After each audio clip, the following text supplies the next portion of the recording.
Castle on the Coast is a platformer with a lot of collecting. You'll find something to collect everywhere you look. The game is littered with flowers and glowing star keys. It's also fairly open, so you can go wherever you want. Even better, the movement mechanics are a pleasant surprise. Is it for children? Well, I will get to that pretty quickly. First, what the heck is going on in this game? You play as George the Giraffe, who is based on the mascot of the Valley Children's Hospital in California. Does this explain anything in the game? No. But is it kind of nice to think about a beloved mascot for children appearing in a game? Yes. Anyway, George is sailing around and docks to the castle on the coast. Many wizards used to live here, but after taking care of a giant monster, they never returned. Now their children, orphans, are living there on their own. Unfortunately, the older children have become angry and bitter at the younger ones. Now it's up to you, George, to mend their relationship. To do this, you must find keystones to unlock the tower where the older children live. Oh yeah, that brings us to this rock slab. In order to reach the tower, we have to insert 4 keystones into. If you do that, then a path to the top of the tower will open up. Aleandra and Vendrick hid them well, though. Could you help us find them? I think it's a little odd you're making the key to break into their house, but let's go with it. The keystones are scattered through several different areas, and it's going to take a lot of collecting and platforming to find them. And so I don't go too far into this video without answering your burning question, is Castle on the Coast for children? Yeah, it is. Because the movement system is so forgiving, and if you play co-op, it's even more forgiving. There are so many items to collect, you could spend quite a long time ignoring everything else in the game before you would run out.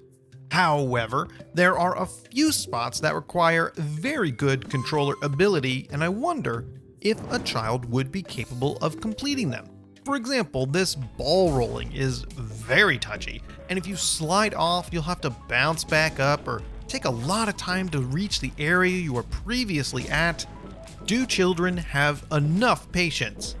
I can't answer that, but as an adult, I was getting a little tired of it. There are times where Castle on the Coast has such good platforming, it can be enjoyed by all. And in some places, I found it tricky. So this doesn't really answer the question at all, but I hope it helps a little. Alright, now that's out of the way, we can talk about collecting. The very first thing you'll see to collect are flowers. They're everywhere. They're currency for new costumes you can find throughout the game. It's a little weird, you can dress up as the other characters, but some of the costumes are cute. They're just for fun though. More importantly, you'll find glowing star keys all over the place too. You spend these to open doors to progress in the story. Some of them are fairly hidden, so you'll be doing a lot of searching. And yes, you usually need to find them all to continue. But finding them is enjoyable. There's a ton of platforming and it's done pretty well. Also, there's a ton of freedom in the movement mechanics. It's refreshing. You can do whatever you want with unlimited wall jumps, double jumps, a spin, and finally a jetpack. You can even skip parts of the game.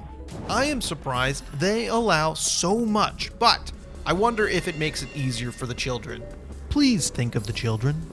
You will be platforming over a bunch of areas, each with its own theme and one dream-like world. It's nice to have diversity and the game doesn't get stale. Of course, with such a short game at 3 hours, it would have been devastating to repeat anything. There are a few bosses, driving sections, and the dream world has some hang gliding. But one short note about those bosses, they're the weakest part of the game. The game's combat is rough. It's difficult to dodge their attacks while you're trying to attack them. There's plenty of health drops, so either the developers knew it was going to be a problem, or they wanted to keep Castle on the Coast on the easy side. Anyway, Castle on the Coast doesn't have any loading screens. This has zero effect on the gameplay, and we play so many games with loading screens, does it even matter? I think so. It's kind of nice to walk where you want, and it makes the game feel so cohesive. How did they do this? Why aren't more games losing their loading screens? Didn't PlayStation say we would live in a world without loading screens? Is this not the future? Overall, Castle on the Coast is fine. I enjoyed the movement system and navigating the world on my own terms.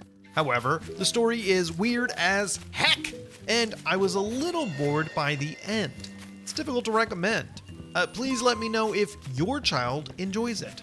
But this is the end of the video, and I hope you enjoyed it. This one was a little different, and I'm glad I did it, but I'm not sure how useful it's going to be. Thanks for watching anyway.